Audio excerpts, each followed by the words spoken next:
तो जलदानम तत्पज्ञैरतिश्रेष्ठम प्रकीर्तितम। जल और अन्न श्रेष्ठ दान है अपने आप में, इसके प्रति श्रद्धा रखिए। आपके घर में जब चूल्हा शुरू होता है तो पहले बार देखें दरवाजे पर कहीं कोई भूखा तो नहीं खड़ा है। देखें, अन्न में देवताओं का वास है और जल में पितरों का वास है, इसलिए अन्न और जल का दान करने पर देवता और पूर्वज दोनों ही तृप्त हो जाते हैं, दोनों ही तृप्त हो जाते हैं। ताली बजाना मत, आज तो शनिवार को ताली बजाने पर नजर लग जाती है। एक तो मैसेज में लिखा है कहाँ का 250 ग्राम, लोग तो 1 किलो खा लेते हैं। बिना अन्नेन तिष्ठन्ति प्राणादेहि सुदेयिनाम अन्नद प्राण दोगे ही प्राणाद सकल प्रद। कलयुग में तो प्राण अन्न में बसते हैं, इसमें वर्णन है कि इस कलयुग में अन्न और पानी का दान करने से प्राण दान करने का पुण्य प्राप्त होता है, फल प्राप्त होता है। इसमें मुझे और आपको श्रद्धा रखनी चाहिए। बिना अन्नेन तिष्ठति प्राणः देहे सुदेयिनाम। अन्न के बिना देह में प्राण कैसे टिकेंगे, इसलिए भले समझदार लोगों को इन चीज़ों का दान करते रहना चाहिए। अतएव अन्न दान करने वाले को प्राण देने वाला ही समझना चाहिए। प्राण देने वाला सब कुछ देने वाला होता है। जिसने किसी को प्राण दिए हैं, स्पष्ट लिखा है अन्न और जल का दान करने वाला प्राण दान देने के बराबर होता है। और जिसने किसी को प्राणों का दान कर दिया है, धरती पर सबसे बड़ा हुआ दाता है, सबसे बड़ा दाता। हमें तो बड़ा सुकून मिलता है, हमारे पास तो भैया कुछ है नहीं, सब ये तुम्हारे माध्यम से होता है, लेकिन खुशी बहुत मिलती है जब लोग यहाँ आश्रम में बैठकर पत्तल जूठी करके जाते हैं, थाली जूठी करके जाते हैं। देखो ये टीवी में आप देख रहे हैं, इनकी शकल से पता भी लग रहा है कि ये वो जरूरतमंद लोग हैं जिनको भोजन की, जिनको अन्न की आवश्यकता, अन्न की जरूरत है। एक बार बोलना 11 बज गया, भंडारा चालू नहीं है गेट पे। भदौरिया जी आप बोल के सुनते। देखिए जितने भी कार्यकर्ता लोग हैं जिनको जो जिम्मेवारी दे रखी है, कथा भले ही छूट जाए पर सेवा ना छूटे। जब टाइम दिया है 11 बजे गेट का, तो वो 11 बजे शुरू हो जाए, 11:15 बजने को हो रहा है। अन्नदान और जलदान दोनों की बड़ी विशेषताएं महिमा है। जल के बिना अन्न नहीं और अन्न के बिना जल नहीं है। विपेंद्र, भूख और प्यास से द्रवीभूत व्यक्ति भूख प्यास से परेशान है, ऐसे समय में उसको भोजन करा दिया जाता है, धरती के संपूर्ण पुण्य करने का फल, सौभाग्य प्राप्त हो जाता है। इसमें हमें और आपको श्रद्धा रखनी चाहिए। किसी को देखकर घर के किवाड़ बंद मत करो। ये नहीं कि आफत आ गई, सुलाना पड़ेगा, जिमाना पड़ेगा। बड़भागियों के दरवाजे पर कोई चल करके आता है, जिसका बहुत बड़ा भाग्य है उसकी देहली पर कोई चल के आता है। पृथ्वी पर जिसने अन्न और जल का दान नहीं किया, भैया उसका जन्म लेने का कोई भी श्रेय नहीं रहा।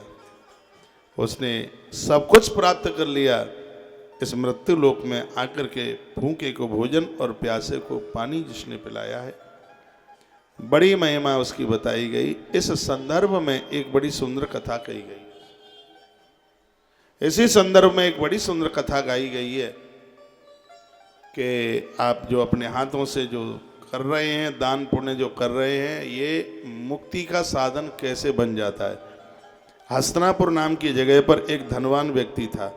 लिखा है बभूव हस्तिनापुरे कुबेर एव वित्तवान तस्मिन्नैव पुरे वैश्या बभूव सुर सुंदरी। आपका ध्यान हमारी तरफ हो, ये कथा सुनने में बहुत अच्छा लगेगा। हस्तिनापुर में एक कुबेर के समान कोई धनवान व्यक्ति था, बहुत पैसे वाला था। उसी नगर में एक बड़ी सुंदर स्त्री थी, गड़का थी, वैश्या थी, उस देह का व्यापार करती थी। धन खर्च करके लोग उसके पास आते थे। वर्णन किया गया है कि उसी गांव में, उसी नगर में एक ब्राह्मणी रहती थी जिसका नाम था क्षेमकरी। हुआ यह कि छोटी ही उम्र में वो वैधव्य हो गई, उसके पति की मृत्यु हो गई। समस्त गुण संपन्ना विधवा सीध दुजात्मना, सा ब्राह्मणी द्विज श्रेष्ठा जानू रक्तस्तमानसा। सा ब्रह्माणी द्विज श्रेष्ठा निषिद्धम कर्म कुर्वन्ति त्वक्तायात विवेकतान तथा संयता विप्रह वैश्या वृत्ति ब्राह्मणी चसा। मैंने कितनी भी बार कहा है कि हम आप कोई भी हों तब तक ही सुरक्षित हैं जब तक संगति खराब नहीं मिली, और खराब संगति मिल गई तो बिगड़ने में देर नहीं लगती। छोटी उम्र में जो वैधव्य हो गई, जिसका पति दुनिया छोड़ के चला गया, कई वर्षों तक उसने अपने धर्म को बचा के रखा, लेकिन वो गड़का, वो वैश्या इसकी पड़ोसिन थी, और बातों ही बातों में दोनों में मित्रता हो गई, दोनों एक दूसरे की सहेली बन गई। तो उस वैश्या का ऐसा रंग उसके ऊपर चढ़ा कि वह ब्राह्मणी भी कुकर्म कर्मों में, गलत कर्मों में लग गई। रति विदुगोत्वाच, इसका नाम ही रतिगंधा था, रतिगंधा नाम था उस वैश्या का। सखी त्वया सहानेकम दारुणम पातकम कृतम अद्धापि पातकम दृष्टुर्मर्हति वर्तते मम। एक दिन वो क्षैम करी ब्राह्मणी को पूछने लगी कि मैंने बहुत धन कमाया, मैं बूढ़ी हो गई, मेरी सुंदरता चली गई, मैंने पापकृत कर्म बहुत किया है,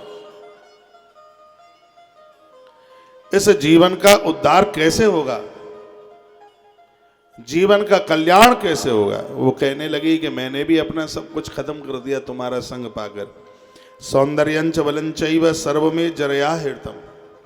स्पष्ट इस ग्रंथ में वर्णन है कि जो कुकर्मी लोग हैं उनकी वृद्धावस्था बिगड़ती है, दुर्बल हो जाएंगे, रोगी हो जाएंगे, बीमार हो जाएंगे। युवान अवस्था में तो पता लगता नहीं, लेकिन उसके परिणाम बाद में घोषित होते हैं। सौंदर्यंच बलंचम च सर्वे में जरया हृतम इत्यस्वास्थ्य कन्यावासा त्वक्तम नियोस्तत् शक्यते। बैठे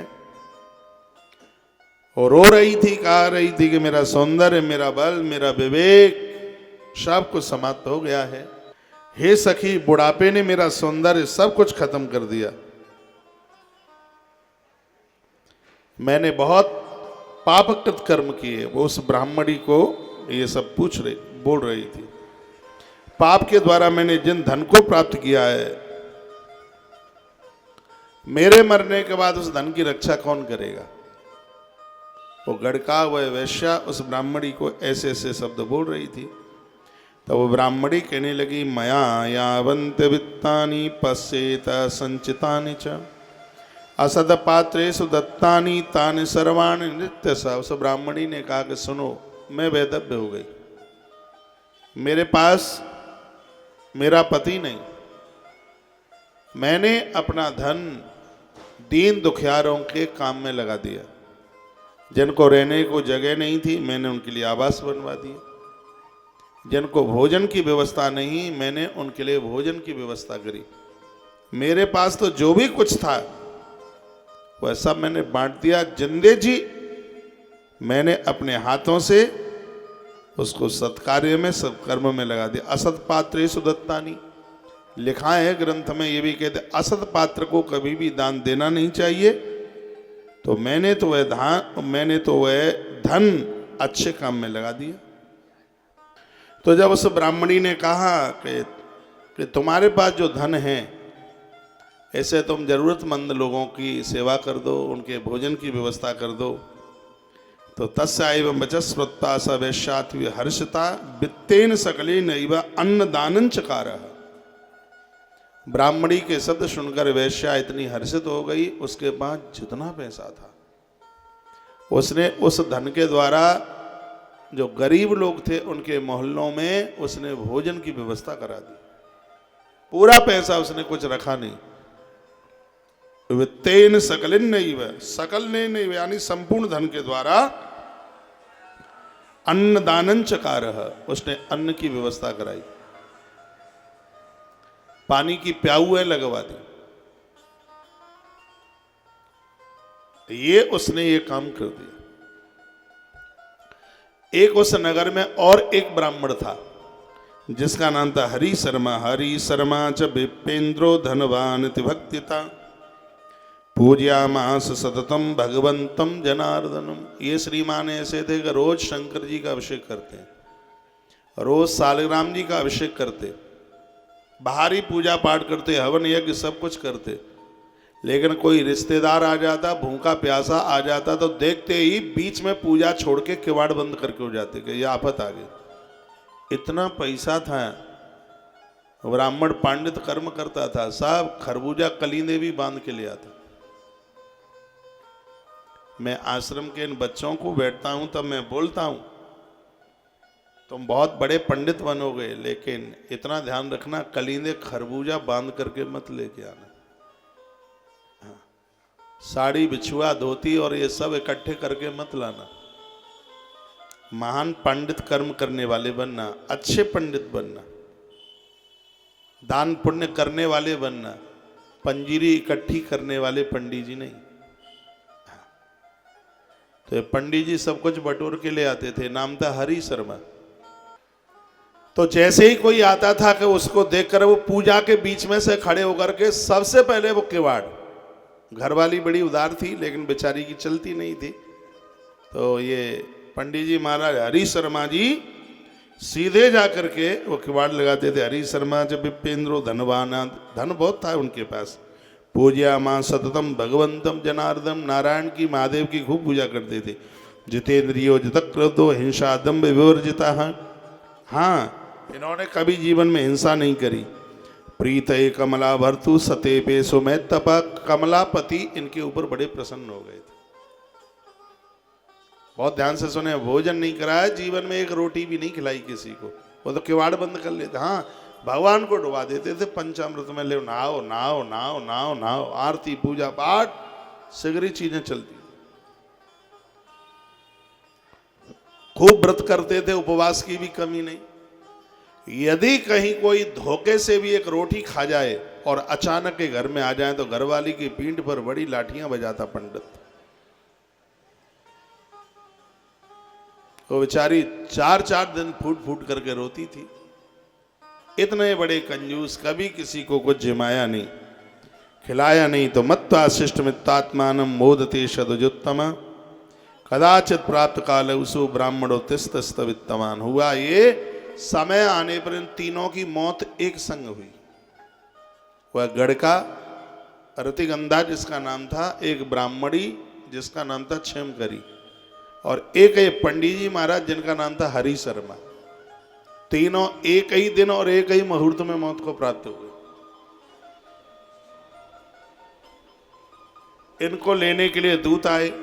गढ़का ब्राह्मणी साच एक काले मृताध्वज, एक ही संग मौत हुई, स्पष्ट लिखा है। अथा दूता समायातास, हस्तनापुर की घटना है। तान्य तो मत भीषण, दूत आए धर्मराजस्य देवस्य पास मुदगर पांडया स चंडादयो दूता तस्मा मां दातास्त जैमिनी। हे जैमिनी, धर्मराज का दूत जिसका नाम था चंड,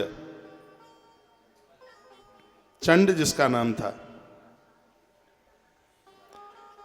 चंड इनको लेकर के यमपुरी लेकर के पहुंचा। और चंड ने कहा कि मैं हरि शर्मा, वैश्या और ब्राह्मणी तीनों को लेके आया हूं।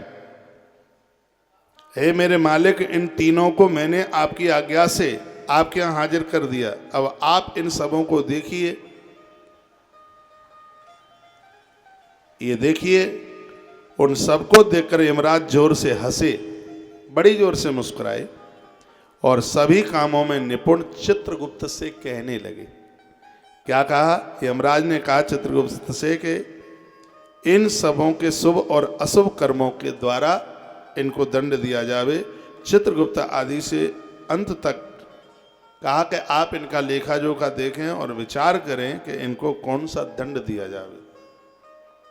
क्यों, मैंने सुना है कि इस स्त्री ने बहुत पाप किए हैं, गड़का है, वैश्या है, और इसका संग पा करके इसने भी, ब्राह्मणी ने भी काफी अपराध किए। तो चित्रगुप्त ने कहा, हे देव, मैं इन सबों के पुण्य तथा पापों को बतला रहा हूं, उसे आप सुने। यह वैश्या, ब्राह्मणी तथा हरि शर्मा जिन्होंने जो कर्म किया है, उन कर्मों को मैं बतला रहा हूं, सुने।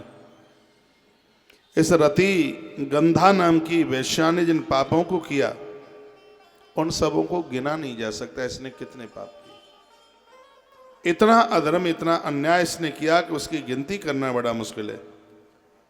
हे यमराज, अन्यायपूर्वक कमाया गया संपूर्ण धन से इसने बुढ़ापे में अन्नदान कर दिया। इसके पास जो भी था, कुकर्म का पैसा था, धन था, इसने वैश्या ने वह पूरा का पूरा धन इसने अन्नदान में, भूखों को भोजन कराने में इसने लगा दिया। अन्नदान के प्रभाव से इसको नरकों में ले जाने वाले जो पाप होते हैं वो तो सब नष्ट हो गए, कोई पाप ही नहीं रहा इसके पास। और इसके करोड़ों जन्मों के पापों ने भी इसको छोड़ दिया, ये पापों से मुक्त हो चुकी है। चित्रगुप्त ने कहा ये नरक जाने के लायक नहीं रही, ये पापों से हो गई बिल्कुल मुक्त। पाप तो इसने बहुत किए थे, लेकिन इसका पुण्य इतना भारी हो गया, इसने भूखों को भोजन, प्यासों के लिए जल प्याऊ की व्यवस्था की है। महाराज, जो पापी भी अन्नदान कर देता है वह भी पापों से मुक्त होता हुआ भगवान के दरवाजे तक पहुंच जाता है।